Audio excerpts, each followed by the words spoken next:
Kining Ginoo kaduha ni siya mo hatag nato og major judgment. Ang una dinhis kalibutan niya, ang pinaka-final inighuman na dinhis kalibutan. Muna diri sa atong ebanghelyo, ang taga Sodoma o Gomora gihukma naman to, giyagani gisunog na to sila. Pasabot wa na gyud kauyon ang Ginoo nila.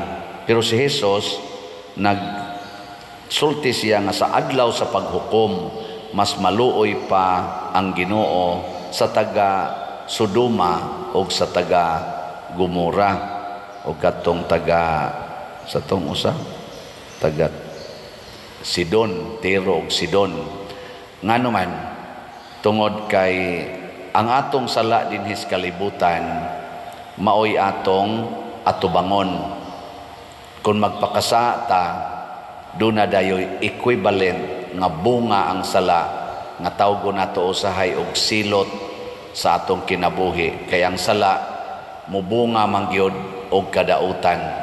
Mura man na agud ang sala og nagtawag ta ba sa punishment sa Ginoo, sama anang mangurakot ka or mamabay ka or mamakak. Ang imong giimbitar mao ang bunga ni anang maong mga sala. Nanglitan korupsyon, mag-enrich ka sa imong kaugalingon. Ang bunga ana hatred gikan sa mga taong naigo sa imong pangurakot. Moabot yung panahon mabulgar ka, tamayon ka o ikiha ka. Ana kanisang pagpamabay imong giimbitar kay magtagbaw ka sa imong kaugalingon. Imo na sang giimbitar ang kalagot sa Ginoo nga mahibaw na mabungkag imong pamilya, kasukan ka sa imong asawa, sa imong bana, unya ang imong mga anak mokondinar nimo. Hangtod gyud ang mga tao sad nga gitawag natog naigo sa imong gibuhat mokondinar, ug mao na ang gitawag og silot dinhis kalibutan. Sige, lingiyay mong tupad niya pangutan-a siya na dili pa ka silutanan, wa pa kay silot, o wa kay silot. Pero bisan pa man dinhis kalibutan nakasala ta, nya gisilutan na tag maayos Ginoo. Di man tingin Ginoo mo silot na to. Gisilutan na ta sa binuhatan sa atong resulta sa atong sala. Inikamatay di ay nato, doon na pagilain na hukom dito nga mao na gito ang final.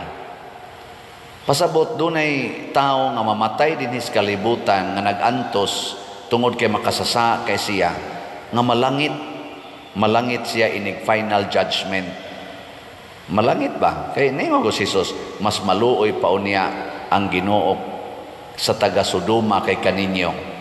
Doon na say mamatay din his kalibutan nga tan-aw nato Dios non kay wa gyud masilote nga posibleng inighukom dito maimpierno.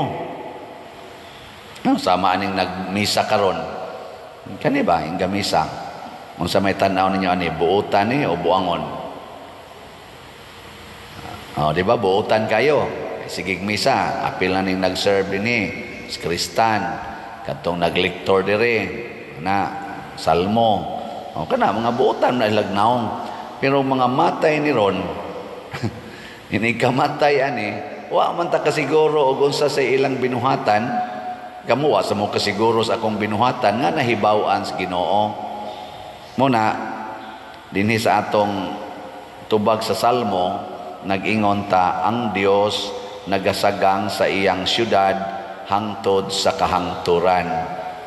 Pasabot ang nagmonitor di ay nato nga mao ang syudad sa Ginoo, ang Ginoo mismo. Iya tang gimonitor unsaon nimo pagsagang ug wa ka magmonitor. Mao na mahibaw gid siya kung unsay atong kahimtang. Kay kana manggong sala bisag gigunitan tas Ginoo motipas ta murabag imbis ang Ginoo mo itong saligan nga magsagang nato, manalipod nato, mudangop kita siyawa. adto kita mosunod niya. Nya kay ang Ginoo nagsagang man nato, nya niikyas man ka kay didto jud ka siyawa. Inighukom sa Ginoo katong final judgment na wala na tay time to repent ba. Wala na tay higayon sa pagpangayog pasaylo, mautoy mas kuyaw.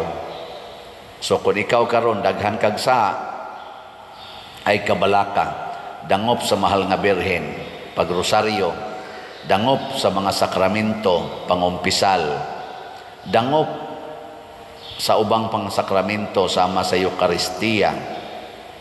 Ang mga sakramentong wa nimo dawata na, samtang wap ka mamatay, nga wap mo abot ang ikaduhang hukom. Tingali magantos na jud ka karon, naingon ako, pader, nasakit nako, cancer. Nya ang advice sa nag-healing namo, pakumpisalon mi, hinaot unta maayo ning akong sakit. Nya ako din tubagon, hinaot untang mamatay na gyud ka ana.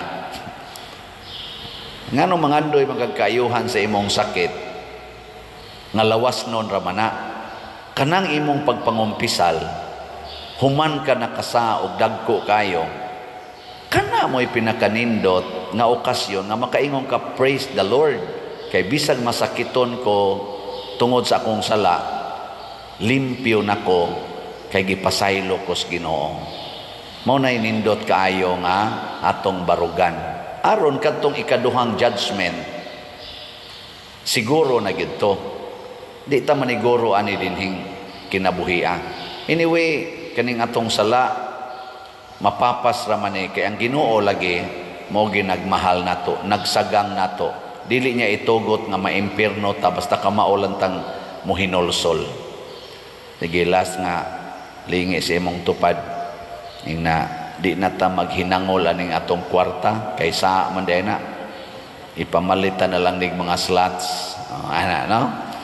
Kinahanglan gid na kayo kay so sige kag tigom, sige pa jud kag kasuko anang nangutang nimo, sige pa jud kag pangaway anang imong silingan kay naglinapasay na mo anang mga utlanan tungod anang kwarta, sige pa kitag gubat, sige sinawayay kay padung na sad ta preparar sa eleksyon, pastilag mga matay ta anytime. Kuyawa sa judgment dito magbaon tagsala. Ato na lang ning hinulsulan aron magbaon tag kabuutan ngadto sa Ginoo. Manindog.